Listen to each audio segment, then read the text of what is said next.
La sangre de mi hermano aún manchaba el suelo de madera cuando mi padre, con los ojos vacíos, me miró fijamente y me dijo que yo era lo único que le quedaba en la familia.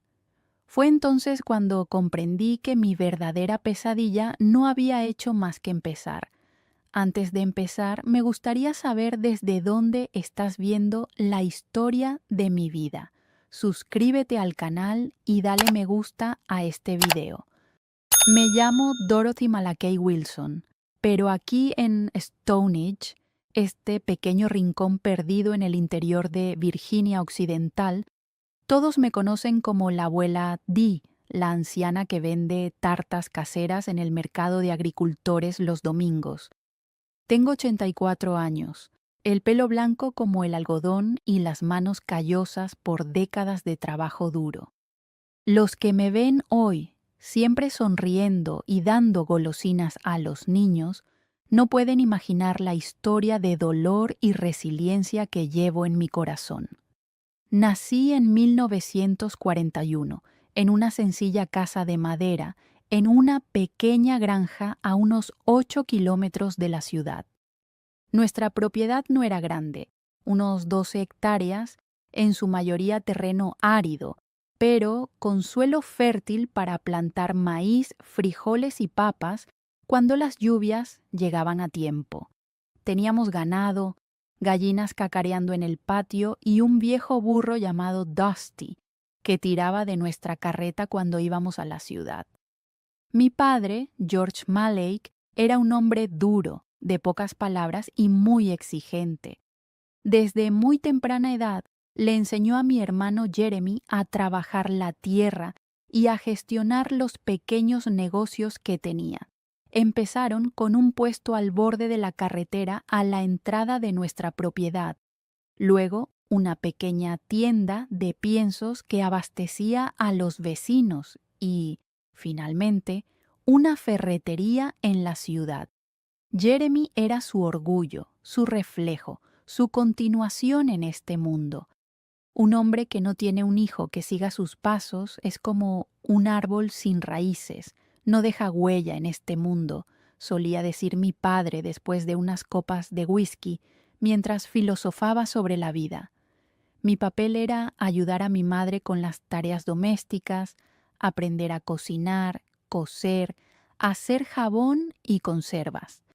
Para que una mujer tuviera valor, debía saber cómo mantener una casa en orden y complacer a su marido. Mi madre, Sara, me enseñaba, siempre con la cabeza gacha, asintiendo a todo lo que decía mi padre. Jeremy era 10 años mayor que yo, un joven guapo con una sonrisa fácil y los ojos rasgados que había heredado de nuestra abuela, de quien decían que tenía sangre cherokee. A diferencia de su padre, él era amable conmigo. Me traía dulces de la ciudad, me enseñaba a silbar, me contaba historias de fantasmas que me hacían dormir con la manta hasta el cuello en las noches de invierno. Cuando herede todo esto, cuidaré de ti, Die. Te construiré una casa preciosa con un gran porche y una cocina llena de ollas, me prometió. Pero el destino es una bestia traicionera que no respeta los planes ni las promesas.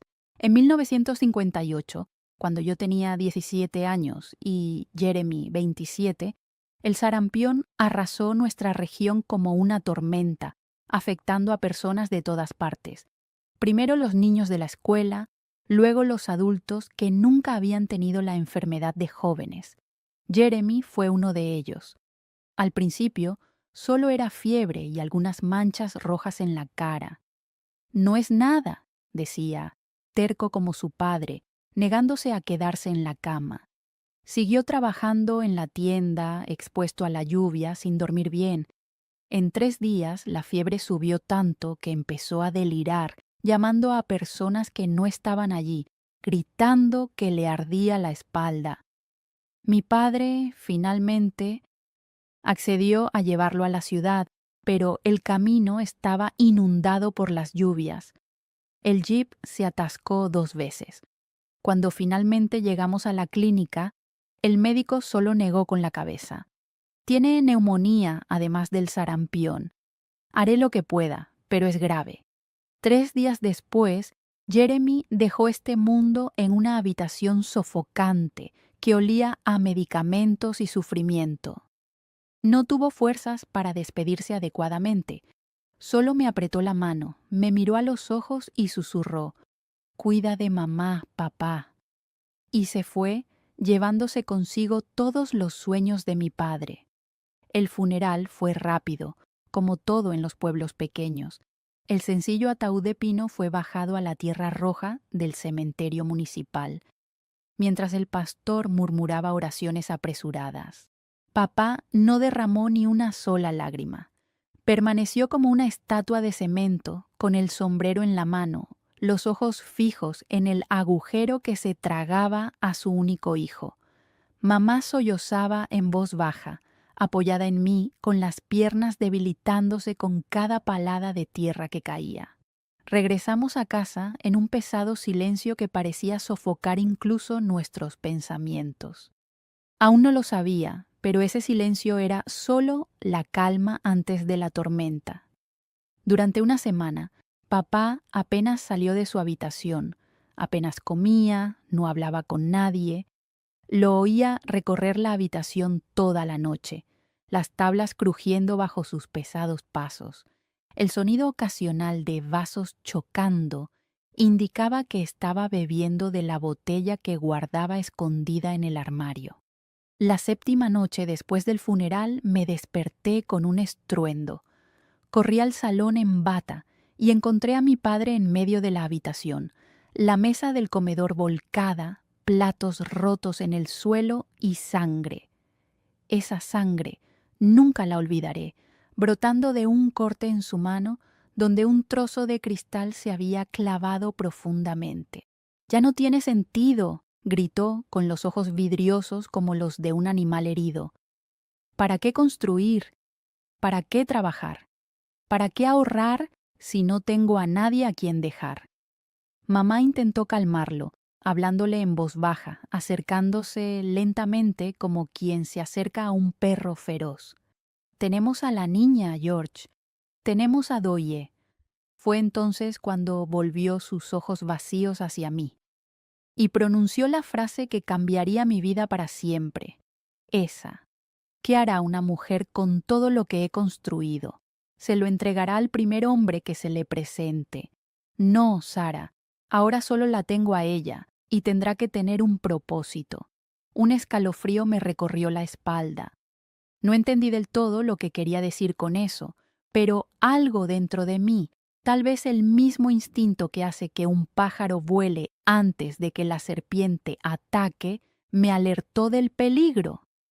Esa misma noche, mientras limpiaba el desastre que había dejado mi padre, susurré en voz baja a quienes me acompañaban: «Si puedes dejar un comentario diciendo desde dónde estás viendo este video, me da fuerza saber que hay gente escuchando después de tantos años de guardar esta historia dentro de mí.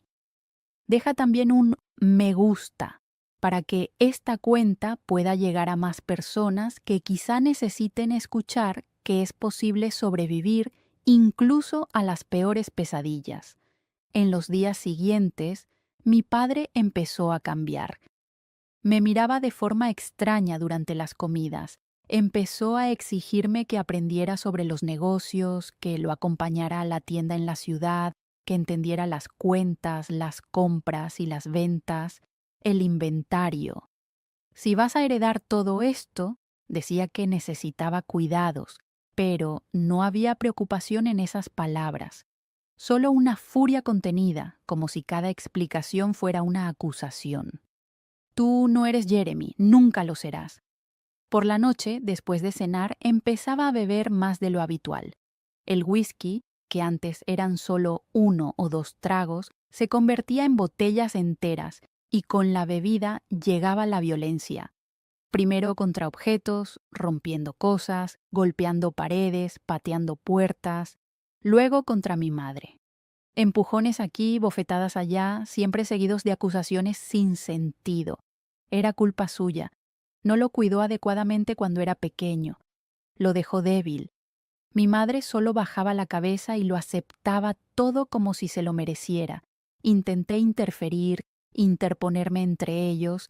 También recibí algunos empujones, pero nada comparado con lo que pasaba.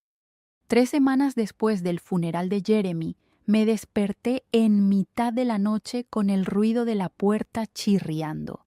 Al principio pensé que era mi madre, que a veces venía a taparme cuando las noches eran frías, pero el fuerte olor a whisky y sudor me alertó inmediatamente. Era mi padre, tambaleándose en la oscuridad, acercándose a mi cama. Jeremy, llamó suavemente con la voz arrastrada por la bebida. Hijo mío. Me quedé paralizada por el miedo, fingiendo estar dormida, rezando para que se diera cuenta de su error y se marchara. Pero se sentó en el borde de la cama, el colchón de paja hundiéndose bajo su peso, y me pasó la mano por el pelo. «Has vuelto», murmuró. «Sabía que volverías. Cuando intenté alejarme, dijiste que yo era Dorothy, no Jeremy». Me agarró con fuerza del brazo. «No, no te vayas otra vez. Eres todo lo que tengo». Lo que ocurrió aquella noche oscura, con el viento aullando por las rendijas de la ventana y los grillos cantando fuera, fue el comienzo de un tormento que duraría casi 2 años. Un tormento que ninguna chica de 17 años debería experimentar, especialmente a manos de alguien que debería protegerla. Cuando salió el sol, trayendo la claridad que aleja a los monstruos de la noche, mi padre ya había regresado a su habitación, dejando atrás a una chica destrozada por dentro, llorando en silencio para no despertar a la casa. No pude levantarme para preparar el café, como de costumbre. Permanecí allí envuelta en la ropa manchada de sangre, avergonzada y deseando que la tierra me tragara, como se había tragado a mi hermano. Fue mi madre quien entró en la habitación horas más tarde, preocupada por mi ausencia. Una mirada fue suficiente para que lo entendiera. Sus ojos se llenaron de lágrimas. Se llevó la mano a la boca para contener un sollozo, pero no dijo nada. Solo se sentó en el borde de la cama y me cogió la mano durante un largo rato. «Está enfermo de tristeza, hija», susurró finalmente, como si eso explicara o justificara lo que había pasado. «Ha perdido la cabeza con la muerte de Jeremy, se le pasará». Pero no pasó.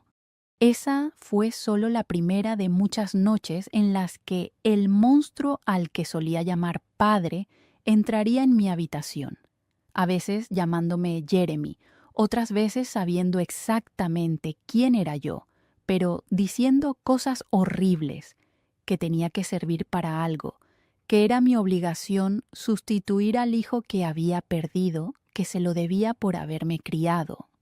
Y así comenzó mi tormento en una casa que antes era mi hogar y ahora se había convertido en una prisión, con un hombre al que la tristeza y el whisky habían convertido en un monstruo, y una madre que, por miedo o impotencia, un velo de fingimiento cubría el hogar, ocultando la tragedia que se estaba desarrollando.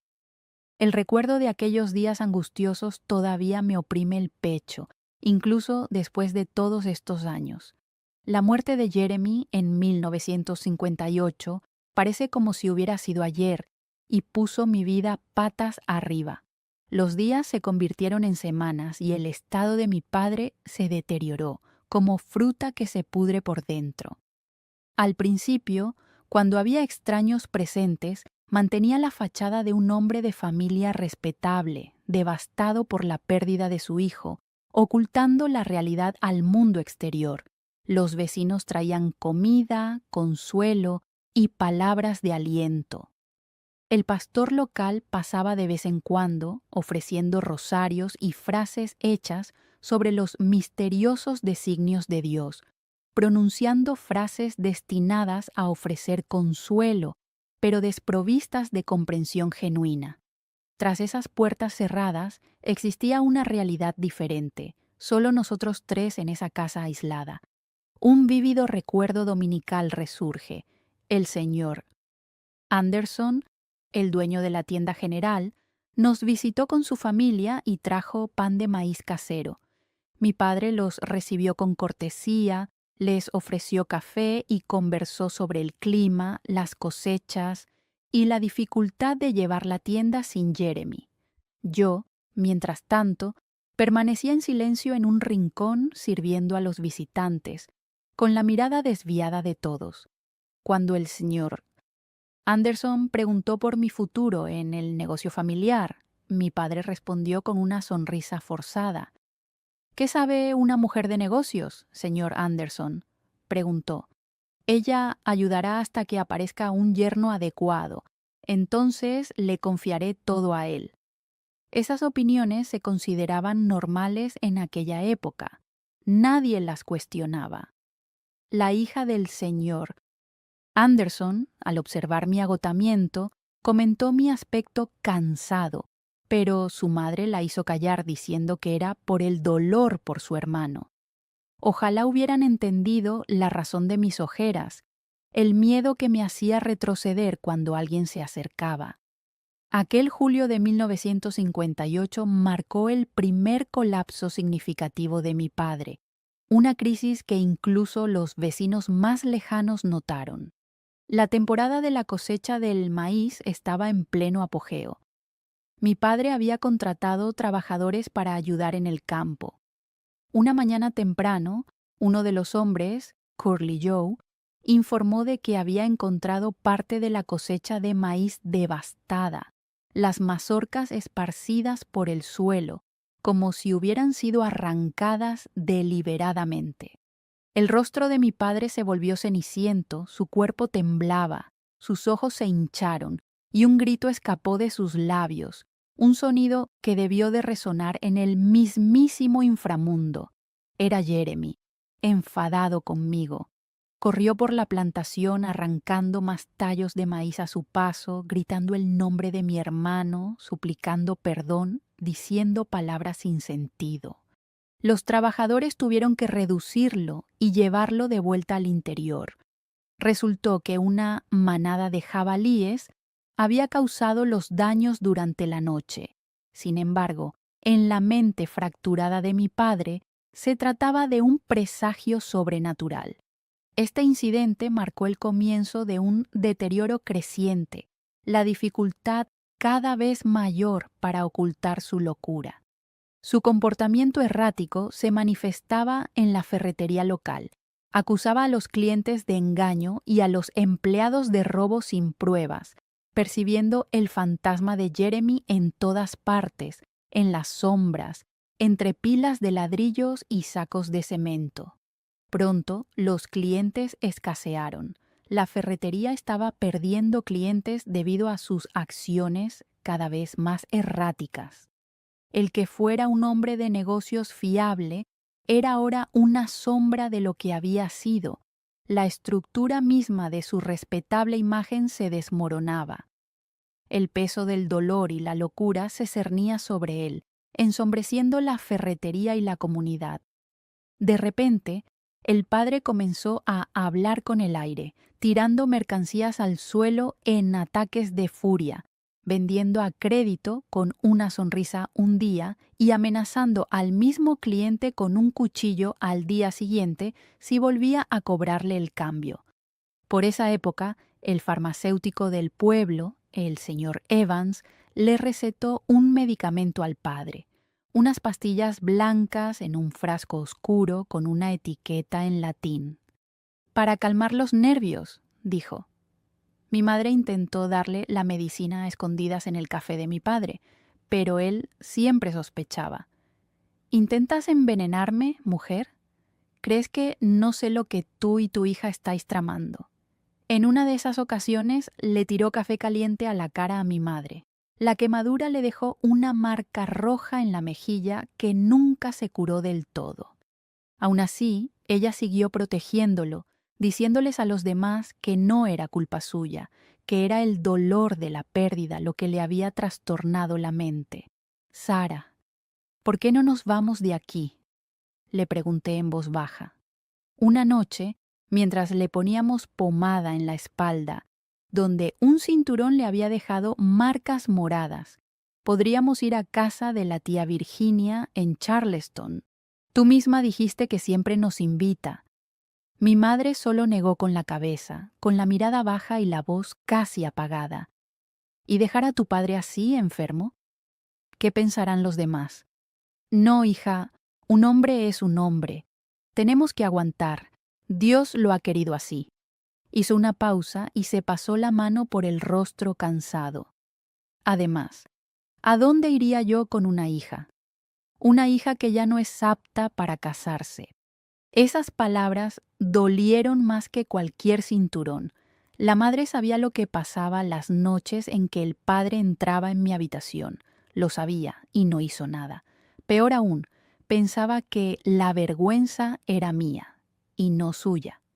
En aquellos tiempos, una joven que ya no era virgen, independientemente de la razón, era considerada estropeada, usada. ¿Quién querría casarse con ella?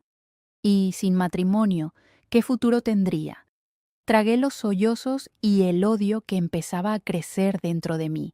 Odio no solo hacia mi padre, sino también hacia mi madre, hacia la vida, hacia Dios, hacia todo y todos los que permitieron que eso sucediera. Con los negocios de la ciudad yendo poco a poco a la quiebra, mi padre empezó a pasar más tiempo en casa, lo que solo empeoró las cosas. Ahora no solo temía las noches, sino también los días. En cualquier momento, cuando mi madre salía a buscar agua al pozo, a recoger verduras del huerto o a tender la ropa en el tendedero, él podía aparecer. El olor a whisky barato anunciaba su llegada incluso antes de sus pesados pasos. «Eres igual que tu madre cuando era joven», me decía a veces con una mirada que me helaba el alma. «Pero tienes la determinación de Jeremy. Sí, hay un poco de él en ti. Siempre lo supe». A finales de 1958 descubrí que estaba embarazada. Durante casi 2 meses lo oculté lo mejor que pude. Llevaba ropa holgada, me ataba fajas apretadas alrededor del vientre, evitaba comer mucho delante de los demás para no vomitar. Pero el cuerpo de una mujer no guarda ese tipo de secretos durante mucho tiempo. Mi madre fue la primera en darse cuenta, por supuesto. Me estaba observando mientras me duchaba en la habitación de atrás, donde teníamos una ducha improvisada con una lata. Entró sin llamar, como siempre, y se quedó mirando mi vientre, que ya empezaba a mostrar un pequeño bulto. «¿Cuánto tiempo hace?», preguntó con voz ronca. «Unos 2 meses», respondí. Se quedó en silencio durante un buen rato. Pensé que se había convertido en piedra allí mismo, con la vieja toalla en la mano y los ojos fijos en mi vientre. «Tu padre no puede enterarse», dijo finalmente, más para sí misma que para mí. Nos matará a los 3. Era la primera vez que veía a mi madre admitir abiertamente que mi padre era peligroso, que podía hacer algo peor de lo que ya había hecho. «¿Y qué vamos a hacer?», pregunté con voz temblorosa, cubriéndome instintivamente el vientre con las manos. «Hay una mujer en Coal Hollow, la anciana señora Jensen. Ella se encarga de este tipo de problemas». Se me heló la sangre en las venas. Ya había oído historias sobre la vieja señora Jensen, mujeres que acudían a ella y volvían cargadas, sangrando. Algunas nunca pudieron volver a tener hijos. Otras nunca volvieron. «No, mamá, no lo haré. Es mi hijo. Tu hijo. Hija mía. Hijo del pecado. Eso es lo que es. Fruto de una abominación», gritó, perdiendo el control por primera vez. «¿Quieres criar a un monstruo nacido de lo que hay entre tú y tu padre? ¿Quieres que tu hijo nazca deformado, con cola y cuernos?» Las supersticiones de la época eran muy fuertes. Se creía que los niños nacidos de relaciones entre parientes cercanos estaban malditos, marcados por el pecado. No lo sé, mamá. Solo sé que no mataré a mi hijo antes de que tenga la oportunidad de nacer. La conversación terminó ahí, con mi madre saliendo, dando un portazo y yo llorando sola, el agua fría de la ducha mezclándose con mis lágrimas calientes. En las semanas siguientes, mi madre lo intentó todo: té de menta, baños calientes con canela. Me hizo saltar de taburetes, cargar cubos pesados de agua, todo con la esperanza de acabar con ese embarazo. Nada funcionó. Sorprendentemente, nada funcionó. Sorprendentemente, mi padre no se dio cuenta de nada. Estaba cada vez más perdido en su propia locura, hablando con Jeremy como si estuviera sentado a la mesa, peleando con enemigos invisibles, pasando días enteros encerrado en su habitación con botellas y sus demonios personales. Fue en la víspera de Navidad de 1958 cuando todo estalló. El padre había ido a la ciudad y regresó más borracho de lo habitual, con un paquete bajo el brazo. Llamó a todos al salón, incluidos los 2 empleados que aún permanecían en la granja: el viejo Joe, que cuidaba del ganado, y Nellie, que ayudaba a la madre en la casa. «Hoy es un día especial», anunció, tambaleándose con la voz arrastrada por el alcohol. «Hoy, mi hijo Jeremy va a recibir un regalo». Abrió el paquete y sacó un par de botas de cuero nuevas, de las caras que solo usaban los terratenientes, botas que nunca le servirían a un hombre muerto hacía meses. «¿Dónde está? ¿Dónde está mi hijo?». El padre empezó a gritar, mirando a su alrededor como si esperara que Jeremy apareciera de repente. «Sé que está aquí, puedo sentirlo». El viejo Joe intentó calmarlo, diciéndole que Jeremy había muerto, que debía descansar un poco. El padre cogió la lámpara de queroseno que iluminaba la habitación y la lanzó hacia el anciano. Afortunadamente, éste se agachó a tiempo. La lámpara explotó contra la pared y el fuego se extendió rápidamente por el viejo papel pintado seco. En cuestión de minutos, la habitación estaba en llamas. Todos salieron corriendo, excepto el padre, que siguió gritando el nombre de Jeremy, diciendo que iba a salvarlo de las llamas. Fue Nellie quien volvió a entrar y sacó al padre. Salió corriendo antes de que se derrumbara el techo. Salió retorciéndose la ropa quemada, con el pelo chamuscado, pero vivo. No podíamos hacer nada más que ver cómo nuestra casa se convertía en cenizas. El pozo estaba muy lejos, y aunque hubiéramos tenido agua suficiente, el fuego ya lo había consumido todo. Perdimos casi todo aquella noche: muebles, ropa, recuerdos, el poco dinero que aún habíamos ahorrado, guardado en una lata enterrada debajo de la cama de mis padres. Pasamos el resto de la noche en un granero, apiñados sobre el heno, cubiertos con los pocos harapos que el Limping Joe pudo reunir. El Navidad más triste que he vivido. A la mañana siguiente, todavía en estado de shock, mirando las ruinas humeantes de lo que había sido nuestro hogar, mamá finalmente tomó una decisión que debería haber tomado hace mucho tiempo. «Se acabó, George», dijo con una firmeza que nunca había oído antes. «Necesitas ayuda. Necesitamos ayuda». Papá estaba sentado en un tronco, con los ojos vacíos fijos en la nada. Toda la furia de la noche anterior había sido sustituida por una apatía aterradora. Ni siquiera respondió. «Nos iremos a casa de mis hermanas, en Charleston», continuó mamá. «Allí hay un médico de verdad, hay un hospital, te pondrás mejor y empezaremos de nuevo». No sé si fue la visión de la casa destruida, el shock de haber estado a punto de morir en el incendio, o simplemente el cansancio de luchar contra sus propios demonios. Pero mi padre solo asintió débilmente, como un niño. 2 días después, estábamos en un autobús que se balanceaba hacia Charleston, dejando atrás las ruinas de nuestras vidas pasadas y la tumba de Jeremy. El único lugar que mi padre insistió en visitar antes de partir. Lo que no sabíamos era que solo estábamos cambiando un infierno por otro. En Charleston, lejos de la tierra donde creció, lejos de la tumba del hijo que tanto amaba, mi padre empeoraría aún más.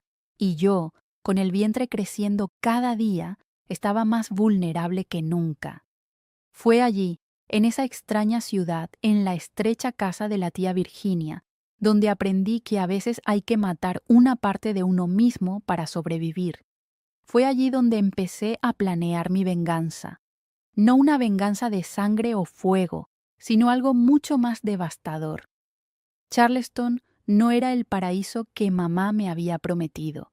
La casa de la tía Virginia era pequeña, una casita de 2 pisos en la calle trasera del mercado, donde el olor a carne seca y cuero curtido entraba por las ventanas, junto con el polvo y el ruido de los vendedores ambulantes. Éramos 4 personas apretujadas en 2 habitaciones pequeñas, la tía Virginia en el suyo y nosotros 3 en el otro. Ni siquiera tenía privacidad para llorar sola. La tía Virginia era todo lo contrario a mamá. Viuda desde hacía años, regentaba sola una pequeña tienda de baratijas y tenía opinión sobre todo.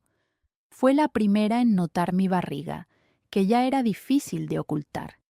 Sara, esta niña está esperando un hijo, ¿o es que me estoy quedando ciega? Me preguntó un día por la tarde mientras lavaba los platos en el fregadero de la cocina. El silencio que siguió pesaba más que el plomo. Mamá miró al suelo, con las manos temblorosas arrugando el delantal. Bueno, sí, hermana, la desgracia es completa. ¿Y quién es el padre?, preguntó la tía Virginia, con los ojos entrecerrados por la sospecha. Otro silencio, aún más pesado. No lo dirá, mintió mamá, con la voz casi apagada. Uno de los trabajadores de la finca, creo. La tía Virginia me miró con esos ojos que parecían ver a través de las personas. Ella no dijo nada, pero pude percibir que no creía. Una semana más tarde, sin decir nada a nadie, mamá trajo a casa a un hombre vestido con un traje oscuro, con una cartera de cuero bajo el brazo. No era un curandero rural, sino un médico de verdad. El doctor Wilson examinará a George, anunció.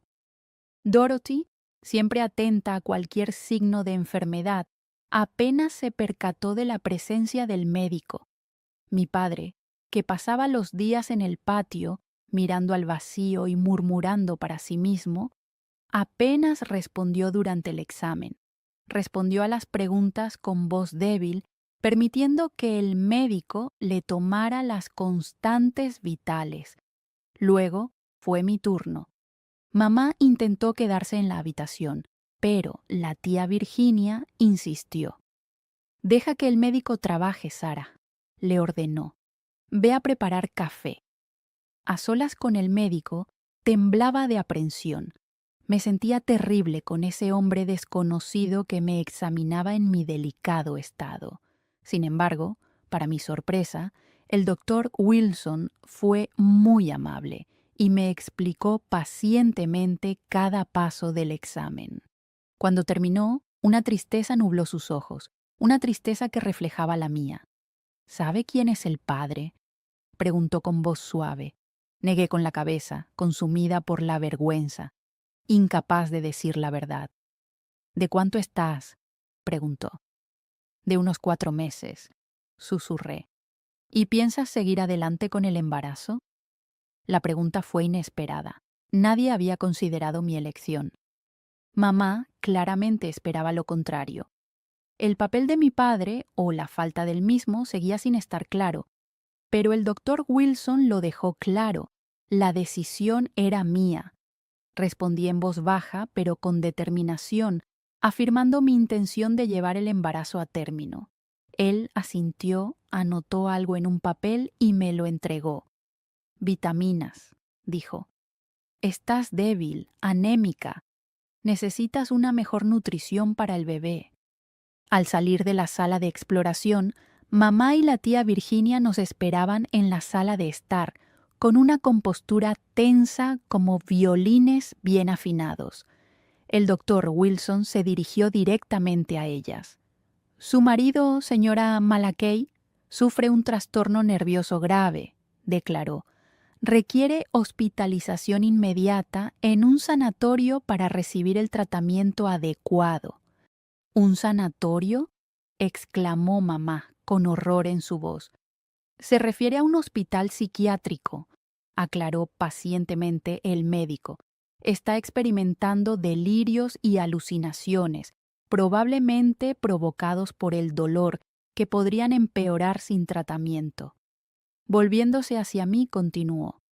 Y su hija necesita atención prenatal. Está anémica y desnutrida. La pequeña habitación estalló en conmoción. La tía Virginia, con las manos en las caderas, miró a su hermana. Sara, dime que no es lo que creo. Mamá se desplomó en una silla, derrotada. ¿Qué querías que hiciera, Virginia?, susurró. Es mi marido, mi padre. La tía Virginia, demasiado angustiada para terminar la frase, se volvió hacia el médico. Doctor, ¿qué le ha pasado a mi sobrina? ¿Es esto un delito?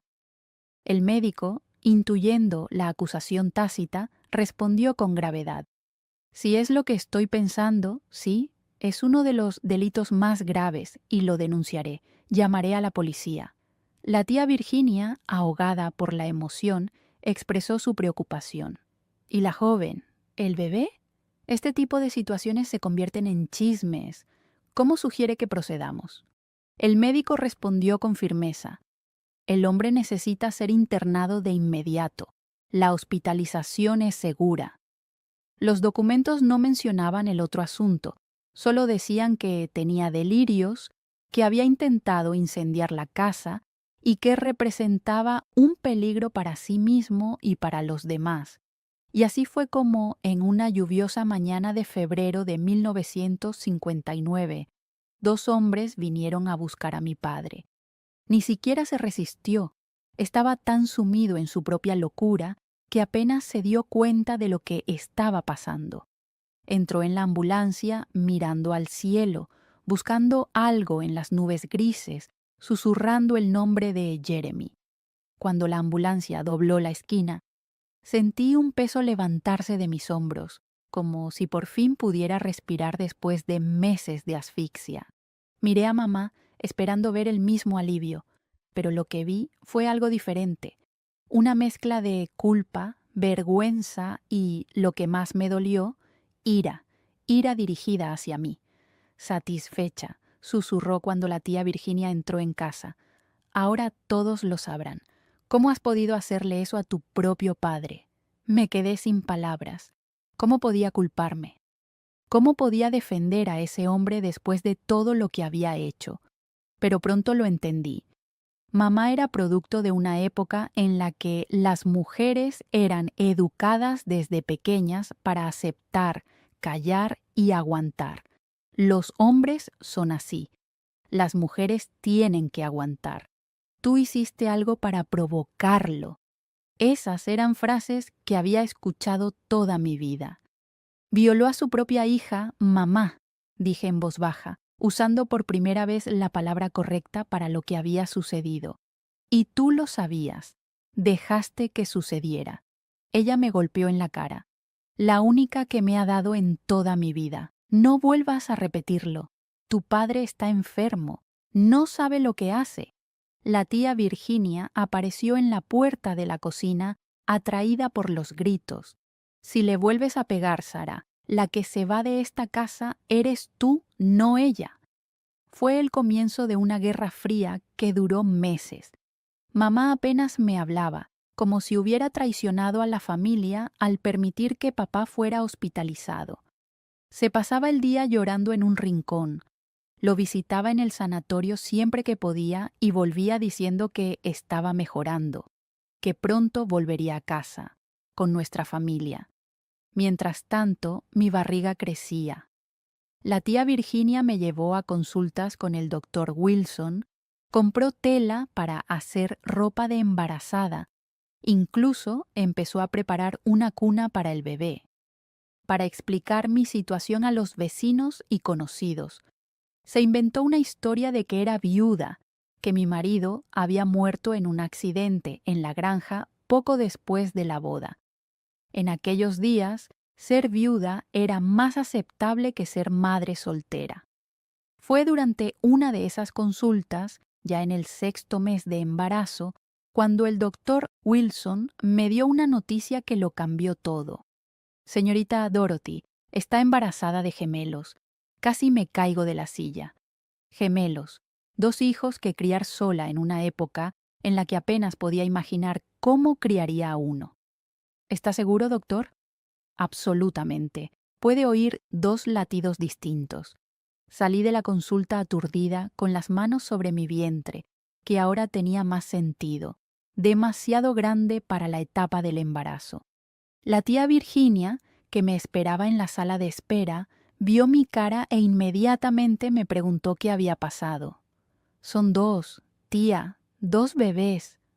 Abrió mucho los ojos, se santiguó y, para mi sorpresa, esbozó una sonrisa. Dios sabe lo que estás haciendo, niña. Será difícil. Esa noche, tumbada en la estrecha cama que compartía con mamá, que dormía de espaldas como siempre, sentí a los bebés moverse por primera vez. No era esa débil vibración que había sentido antes. Eran patadas, puñetazos, piruetas completas, como si estuvieran hablando, jugando ahí dentro. Lloré en silencio, con las manos sobre el vientre, sintiendo a mis hijos vivos, fuertes a pesar de todo. En ese momento tomé una decisión. Esos niños nunca sabrían la verdad sobre cómo fueron concebidos. Nunca llevarían el peso de ese conocimiento. Inventaría un padre para ellos, un hombre bueno y trabajador que había fallecido antes de conocerlos. Una mentira piadosa para protegerlos de la terrible verdad. Mamá, que yo creía dormida, de repente habló, aún de espaldas a mí.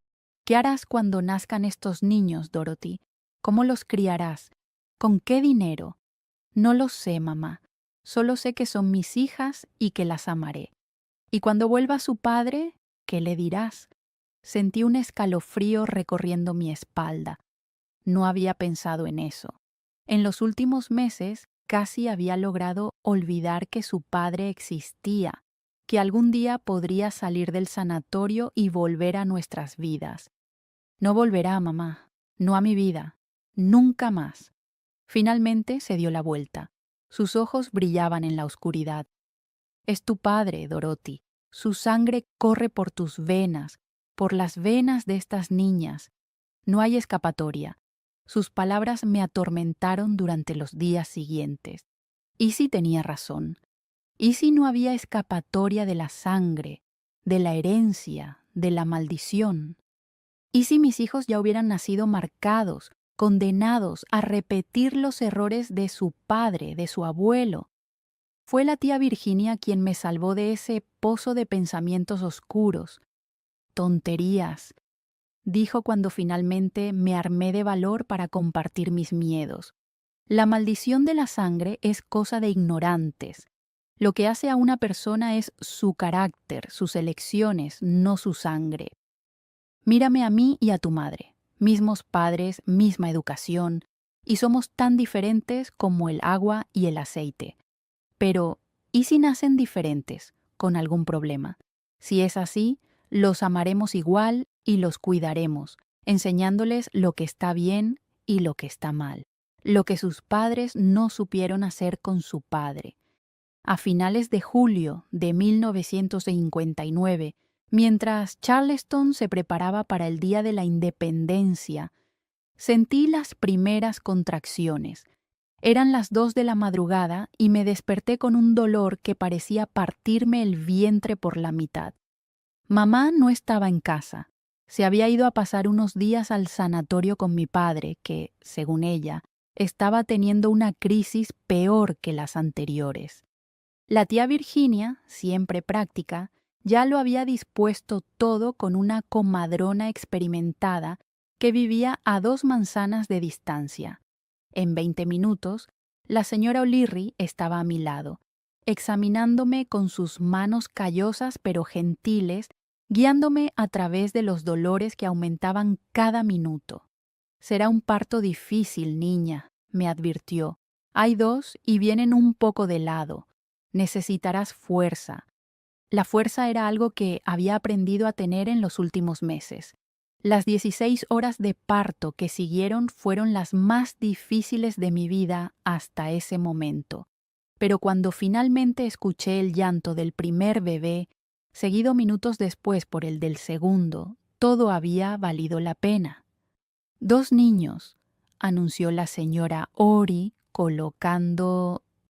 Envueltos en toallas limpias, los pequeños descansaban en mis brazos, fuertes como toros, a pesar de la hora temprana.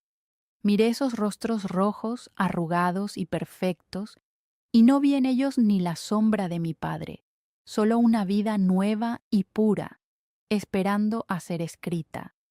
Lloré de alivio, de alegría, de miedo, todo junto. ¿Cómo los llamarán?, preguntó la tía Virginia, con lágrimas también corriendo por su rostro arrugado. Aún no había pensado en nombres de niños. Por alguna razón estaba segura de que serían niñas. Miré a los dos, tan parecidos y, al mismo tiempo, tan diferentes. Emanuel y Samuel, respondí sin pensarlo mucho. Nombres bíblicos que significan, como si finalmente comprendiera que la vida brutal que había llevado hasta entonces tenía un propósito. El propósito de traer a estos dos seres al mundo, de cuidarlos, protegerlos y amarlos. Fue también entonces cuando la idea de la venganza comenzó a crecer dentro de mí. No una venganza violenta y sanguinaria, sino algo más sutil, más definitivo, algo que liberaría no solo a mí, sino también a mi madre y a mis hijos del yugo de ese hombre que había destruido tantas vidas. La oportunidad llegaría antes de lo que imaginaba y de una forma que nunca podría haber previsto. Pero, antes de que llegara, tendría que enfrentarme al último y gran silencio de mi madre, un silencio que, a diferencia de los demás, sería eterno. Los primeros meses con los gemelos fueron un reto mayor que cualquier otro al que me había enfrentado. Noches sin dormir, llanto incesante, pañales de tela que había que lavar y hervir a diario, pechos agrietados por amamantar a 2 bebés hambrientos. Pero, a diferencia de los dolores que había soportado antes, estos eran dolores que tenían un propósito, que me fortalecían cada día.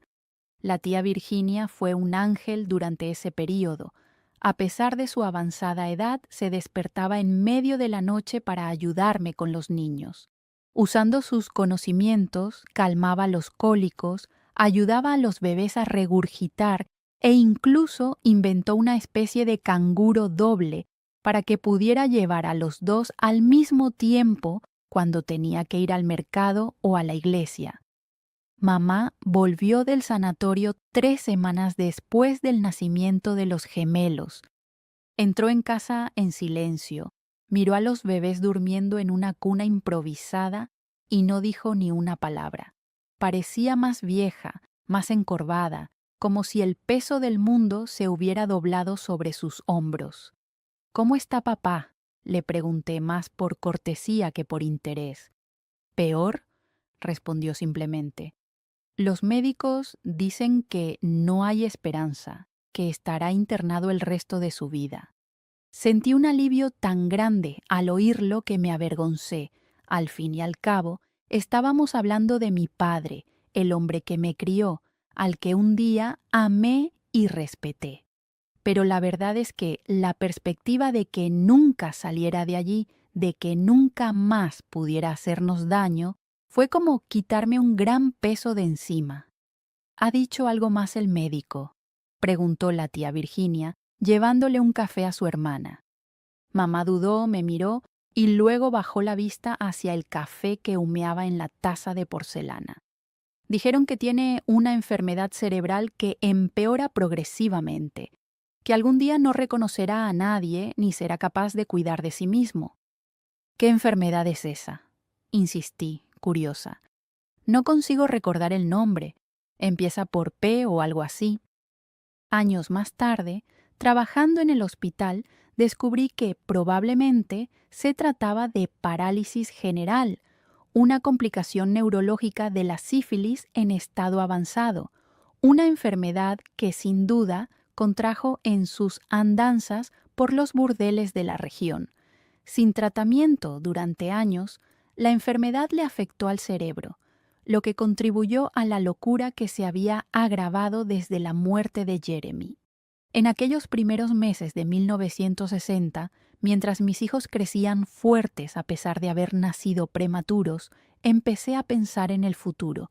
No podía depender para siempre de la caridad de la tía Virginia. Necesitaba trabajar, ganar mi propio dinero, proporcionar alojamiento y comida a mis hijos. Fue entonces cuando surgió una oportunidad en el hospital de la ciudad. Necesitaban mujeres jóvenes para trabajar como auxiliares de enfermería, lavando a los pacientes, cambiando sábanas, alimentando a los más débiles. El trabajo era duro y mal pagado, pero tenía una ventaja. Ofrecían una pequeña habitación en la parte trasera del hospital para las empleadas que vivían lejos. La tía Virginia me animó a intentarlo. «Será bueno para ti, niña», me dijo. «Aprende un oficio, sé independiente. Los niños se quedarán conmigo mientras trabajas. Luego nos turnaremos». Mi madre, por el contrario, estaba horrorizada con la idea. Trabajar en un hospital con enfermos, heridos, moribundos. Eso no era trabajo para una chica de buena familia. ¿Y tú qué sugieres, madre? ¿Que siga dependiendo de la tía Virginia para el resto de mi vida? ¿O que me case rápidamente para mantener no solo a mí, sino también a 2 hijos que ni siquiera son tuyos? No respondió. Pero me di cuenta de que había tocado un punto sensible. En su mente, la única solución digna para mi situación era el matrimonio. Pero, ¿qué hombre, en aquellos tiempos, aceptaría a una mujer con 2 hijos pequeños y sin padre conocido?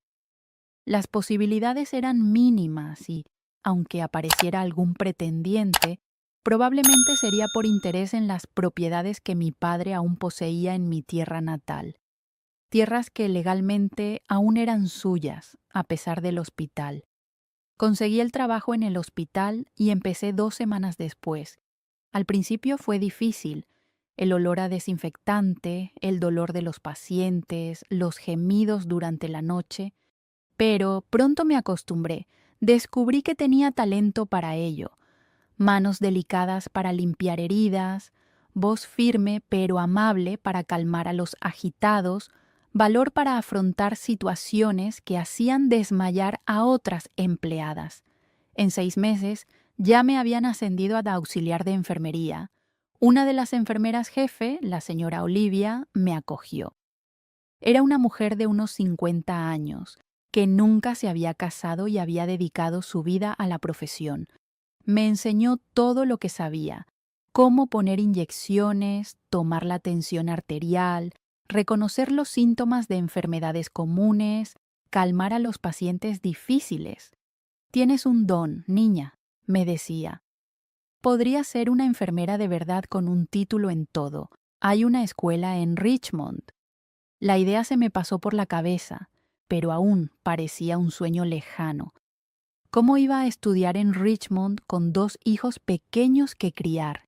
¿De dónde sacaría el dinero para la escuela y el alojamiento en una gran ciudad?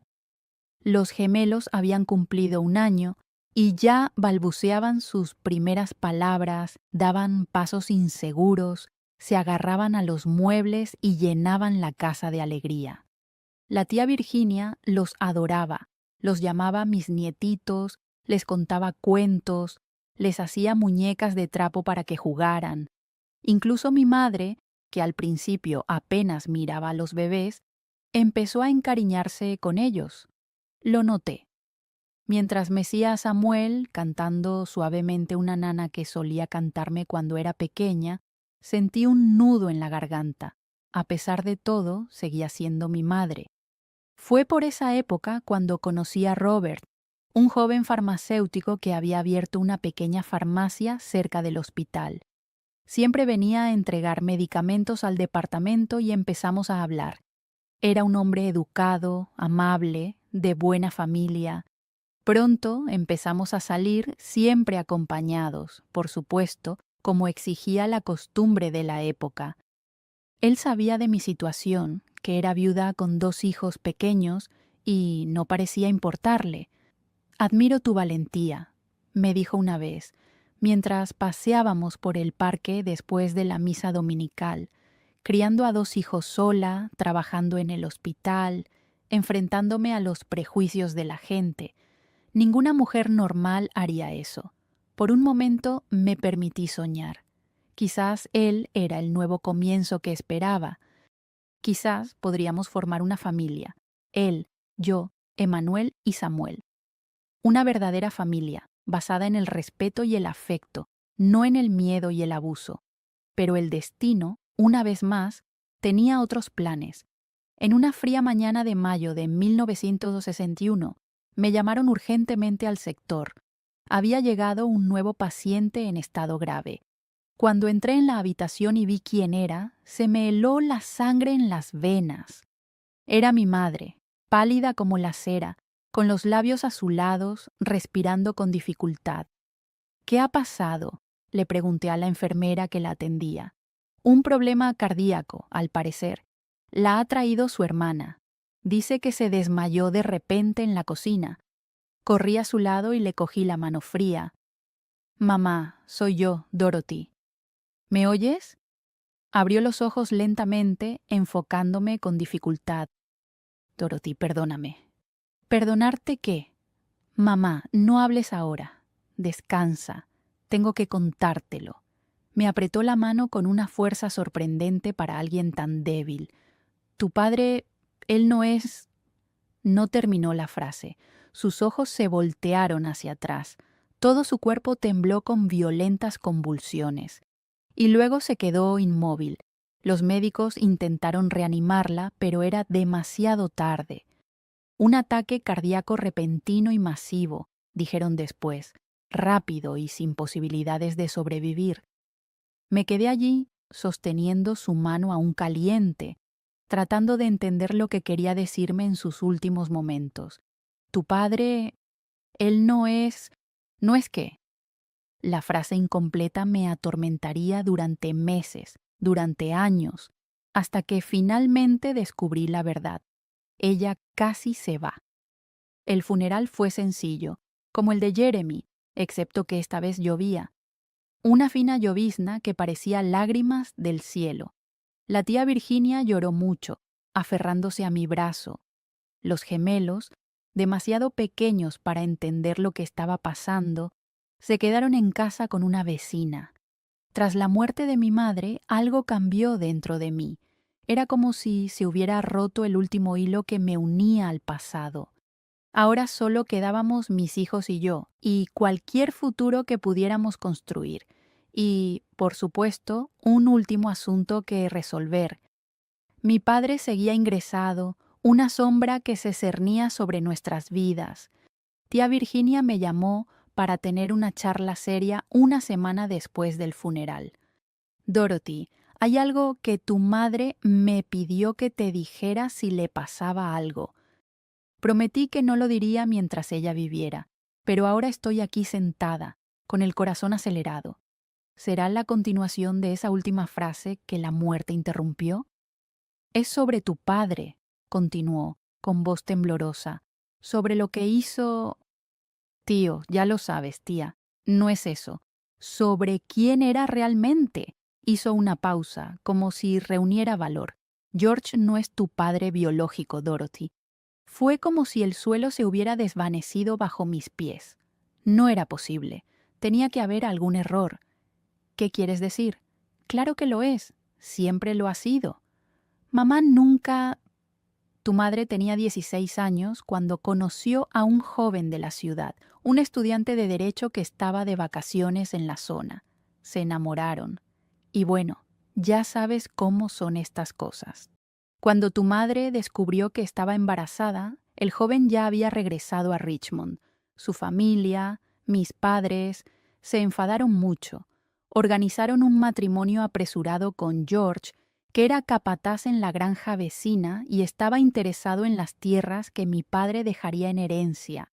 Escuché todo esto como si estuviera en un sueño o una pesadilla. Él accedió a casarse con ella, sabiendo que mamá estaba embarazada de otro hombre. Aceptó con la condición de que nadie supiera nunca la verdad, que tú, la niña, fueras registrada como hija suya.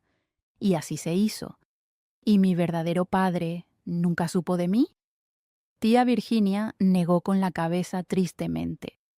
Tu madre intentó ponerse en contacto con él cuando descubrió que estaba embarazada. Le envió una carta, pero nunca recibió respuesta. Años más tarde, supimos que se había casado con una chica de buena familia, se había convertido en juez y se había mudado a Washington, D.C. Miles de preguntas estallaron en mi mente. ¿Por qué mamá nunca me lo contó? ¿Por qué guardar ese secreto hasta su muerte? Y si mi padre biológico estaba vivo, sin saber que tenía una hija, 2 nietos, ¿por qué mamá nunca me lo contó? Especialmente después de lo que pasó. Tía Virginia me tomó las manos entre las suyas, con los ojos llenos de una tristeza antigua. Creo que fue por vergüenza, hijo mío, y por miedo. Miedo a que la culparas por ocultártelo. Miedo a que fueras a buscar a ese hombre y descubrieras que él nunca quiso saber nada de ti. Y cuando George hizo lo que hizo, creo que ella tuvo aún más miedo de que pensaras que había dejado que sucediera, porque él no era tu verdadero padre. De repente, todo cobró un sentido terrible y nuevo. La mirada de odio de mi padre cuando nací niña esperando un niño. Su obsesión por Jeremy, su único hijo verdadero.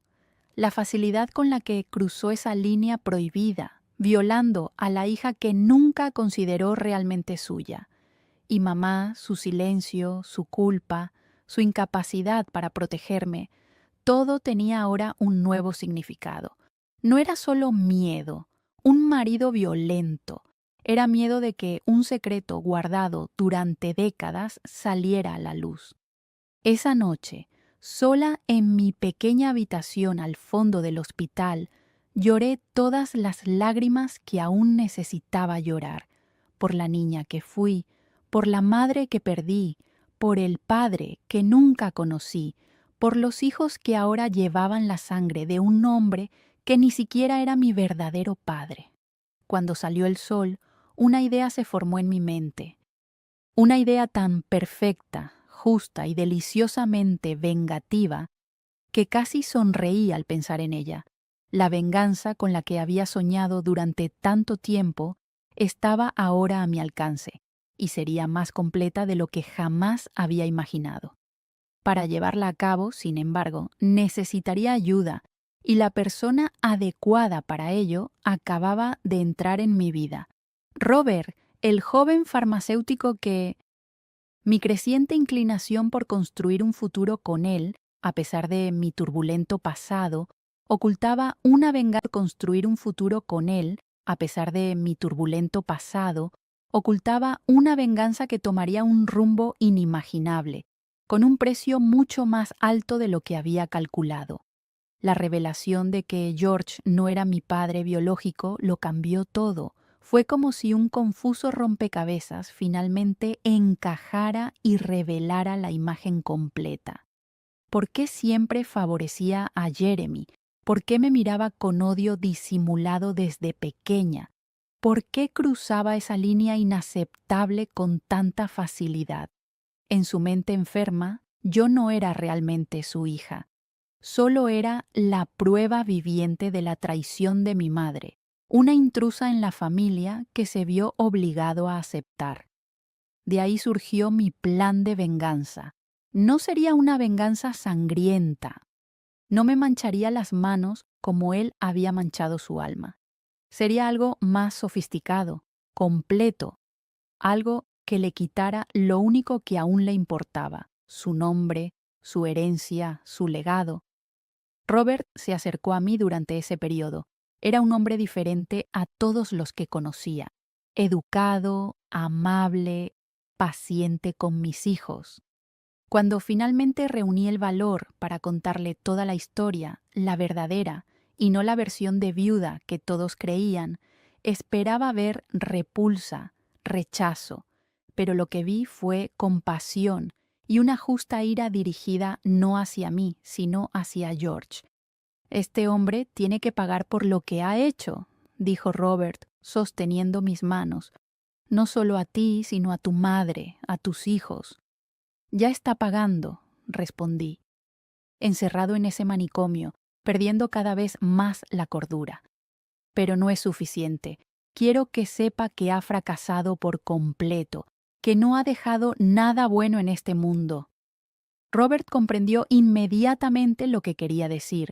Como farmacéutico conocía a médicos, abogados, personas que podían ayudarnos con nuestro plan. Y así comenzó nuestro viaje para destruir legalmente al hombre que había destruido mi infancia. El primer paso fue encontrar un abogado en Richmond, el señor Jennings, un amigo de la infancia de Robert. Le expliqué mi situación, la verdad sobre mi nacimiento, los abusos sufridos, los gemelos que nacieron de esa violencia, mi deseo de romper cualquier vínculo legal con George. ¿Qué es exactamente lo que desea, señora?, preguntó el abogado después de escuchar todo en silencio. Quiero cambiar mi nombre y el de mis hijos. No quiero nada de ese hombre, ni el apellido, ni la tierra, ni un centavo de su dinero. Quiero que sea como si nunca hubiéramos existido para él. El señor Jennings me explicó que sería complicado. Tendríamos que demostrar que George no era mi padre biológico, lo cual, sin una prueba de paternidad, algo poco habitual en aquella época, sería casi imposible. Tendríamos que demostrar los abusos, lo que significaría exponer toda la historia en un tribunal, sometiéndome al escrutinio y al juicio público. ¿Está segura de que quiere pasar por eso, señorita Dorothy? Será doloroso, y sus hijos algún día crecerán y harán preguntas. Estoy segura, respondí sin dudar. Prefiero que mis hijos conozcan la verdad cuando tengan edad para entenderla, antes que crecer cargando con el nombre de un monstruo. Mientras preparábamos el proceso legal, seguí trabajando en el hospital. Allí conocí al doctor Thomas, un joven médico que había venido a trabajar al hospital psiquiátrico. Dividido entre el deseo de cerrar ese capítulo y una visión práctica del futuro, encontré consuelo y orientación en el doctor Thomas, un compañero cuya amistad floreció junto a nuestros esfuerzos profesionales compartidos. Él profundizó en las complejidades de las enfermedades mentales y sus tratamientos modernos, conocimientos que compartió generosamente. Una tarde, mientras hablábamos de un paciente, surgió una revelación conmovedora. Le confesé que mi padre había estado internado en un sanatorio de Charleston. Sorprendentemente, el doctor Thomas comentó que tenía previsto visitar ese mismo sanatorio la semana siguiente para investigar sobre cuidados crónicos. Curiosamente, estaba investigando tratamientos para pacientes con enfermedades crónicas. Impulsado por un sentimiento de confianza, le revelé los detalles de mi situación familiar, incluido el nombre de mi padre, George Malek. Sin embargo, esta revelación desveló una verdad que desafió profundamente mis percepciones. El doctor Thomas escuchó con una empatía inquebrantable, sin juzgarme en absoluto. Reconoció con perspicacia las implicaciones legales de la situación y propuso una solución, una evaluación médica actualizada del estado mental del señor Malak. Reconociendo el valor potencial de esta evaluación, autoricé al doctor Thomas a realizarla durante su próxima visita. El momento en que se produjo este acontecimiento pareció casi orquestado, una coincidencia de circunstancias imprevistas. Una semana más tarde, el doctor Thomas regresó con noticias cruciales que superaron todas las expectativas Informó de que el señor Malaque padecía demencia paralítica avanzada, probablemente derivada de una sífilis no tratada. Su estado mental estaba gravemente deteriorado. Mostraba una profunda confusión y pensamientos delirantes. Era evidente que la condición del señor Maleik había empeorado considerablemente. Las enfermeras informaban constantemente de sus repetidas llamadas en busca de Jeremy, su hijo, a quien creía vivo y de visita. En ese momento se produjo un momento de verdad conmovedor. El doctor Thomas me informó de que el señor Malaque, en su estado mental actual, no me recordaba. Al mencionar mi nombre, preguntó quién era yo. Cuando se le informó de mi parentesco, el señor Malaque se agitó, negando cualquier conexión y afirmando que solo tenía un hijo llamado Jeremy. Esta revelación desgarradora, que reflejaba la profunda desconexión de nuestros lazos familiares, fue un duro golpe. Sin embargo, el informe del doctor Thomas resultó fundamental para nuestros objetivos legales. La documentación que confirmaba la incapacidad mental permanente del señor Maleik y la total falta de perspectivas de mejora nos permitió seguir adelante con nuestra solicitud de cambiar nuestro apellido sin su consentimiento. En septiembre de 1962, la resolución finalmente se materializó, culminando nuestros esfuerzos y esperanzas. Un juez concedió mi petición. Mis hijos y yo obtuvimos un nuevo apellido, Wilson, elegido en homenaje a Robert, la única persona que nos ofreció un apoyo incondicional durante ese difícil período. El nuevo nombre, Dorothy Wilson, resonaba con un nuevo sentido de propósito y un nuevo comienzo. Mis hijos, Emmanuel y Samuel Wilson, reflejaban este nuevo comienzo. El significado del nombre subrayaba el deseo de romper con el pasado. Sin embargo, quedaba pendiente la cuestión de la herencia, un doloroso testimonio de la riqueza del señor Maleik. Esa herencia incluía la tierra donde crecí, donde estaba enterrado Jeremy, un lugar que evocaba un profundo sentimiento de tragedia y pérdida. Sin embargo, prevaleció el sentido práctico. Robert me convenció de que esas tierras tenían el potencial de ofrecer un futuro mejor a nuestros hijos. Además, surgió una consideración crucial. La tierra habría caído en manos de primos lejanos que no tenían ningún interés en cultivarla y probablemente la venderían al primer interesado. Con la valiosa ayuda del señor Jennings, iniciamos el proceso legal para dividir la herencia.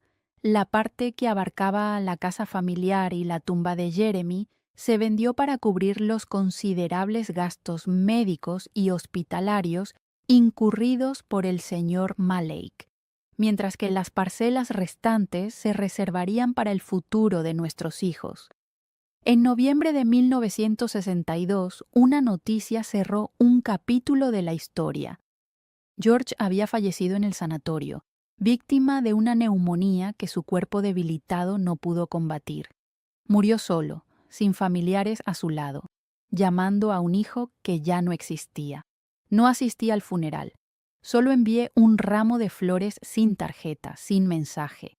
Era lo máximo que podía hacer. Unos meses después, Robert me pidió que me casara con él. Sabía que sería difícil. Yo con 2 hijos pequeños y un pasado complicado.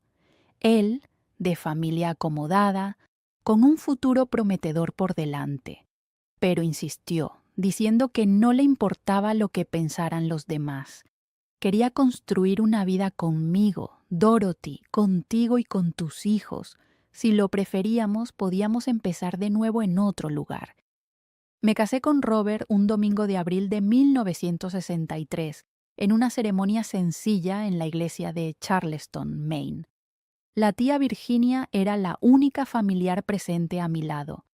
Emmanuel y Samuel, de casi 4 años, fueron los pajes, llevando los anillos con la seriedad cómica que solo los niños consiguen en las ocasiones formales. 2 semanas después, nos mudamos a Louisville, donde Robert había recibido una oferta para dirigir una farmacia más grande. Era la oportunidad de empezar de nuevo en un lugar donde nadie conocía nuestra historia, donde podríamos ser una familia normal, una pareja y sus 2 hijos. Nunca volví a Virginia Occidental. Por cartas de la tía Virginia, supe que las tierras se vendieron, que la casa se derrumbaba poco a poco, que los nuevos propietarios construyeron algo diferente en su lugar. Incluso la tumba de Jeremy acabó desapareciendo cuando el nuevo propietario decidió derribar las vallas y plantar maíz en toda la propiedad. Pasaron los años. Robert fue un padre maravilloso para Emmanuel y Samuel, que crecieron llamándolo papá sin cuestionar nada. Cuando cumplieron 12 años, pensé que era el momento adecuado para contarles la verdad. No todo, por supuesto, sino una versión suavizada, que su padre biológico era un hombre enfermo que cometió errores, que no podía cuidar de ellos, que Robert los había elegido como hijos, lo cual era aún más especial que ser padre por sangre. Lo aceptaron con la naturalidad sorprendente que a veces tienen los niños. Entonces, ¿tenemos 2 padres?, preguntó Emmanuel, uno que nos hizo y otro que nos crió. Asentí, aliviada al ver que lo entendían sin dramas. Prefiero al que nos crió, concluyó Samuel, volviendo a jugar como si esa conversación no hubiera sido uno de los momentos más difíciles de mi vida. En 1975, la tía Virginia falleció a los 84 años. Era el último vínculo que tenía con mi pasado en Virginia Occidental. Con su partida, sentí que finalmente se cerraba un capítulo para siempre. Ese año tomé una decisión importante. Volví a estudiar para cumplir mi antiguo sueño de ser enfermera titulada. Robert me apoyó como siempre, ayudando con los niños, ahora adolescentes, y asumiendo más responsabilidades en casa para que yo pudiera estudiar por las noches. En 1978, a los 37 años, finalmente obtuve mi título. Fue uno de los días más felices de mi vida. La vida siguió su curso, los chicos crecieron y se graduaron. Emmanuel se convirtió en ingeniero. Samuel siguió los pasos de Robert y se convirtió en farmacéutico. Ambos se casaron y me dieron nietos que se convirtieron en la alegría de mi vejez. Robert y yo construimos una vida tranquila, basada en el respeto y el compañerismo, muy diferente del matrimonio turbulento del pasado. En 1993, perdí a Robert, mi padre, a causa de un cáncer devastador. El dolor fue intenso, pero diferente al que había sentido antes. Era un dolor limpio, sin culpa, sin remordimientos. Vivimos bien, nos amamos, construimos algo valioso juntos. Hoy, a mis 84 años, mirando atrás, me doy cuenta de que mi venganza fue más completa de lo que podría haber imaginado. No tuve que levantar un dedo contra George. La vida misma se encargó de castigarlo, con la enfermedad que él mismo buscó en sus aventuras, con la soledad de sus últimos días, con el olvido que cubrió su nombre y su memoria. Deseaba tanto dejar un legado, perpetuar su nombre a través de un hijo. Al final, su nombre murió con él. Sus nietos biológicos, hijos de la hija que despreciaba por creer que no era suya, llevan otro apellido, llaman padre a otro hombre. Han construido vidas brillantes sin conocer jamás el mal que corría por sus venas. Si hay justicia en este mundo, esta fue la suya.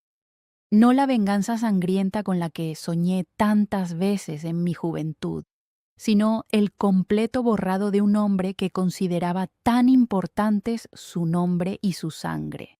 Me llamo Dorothy Wilson y esta es mi historia.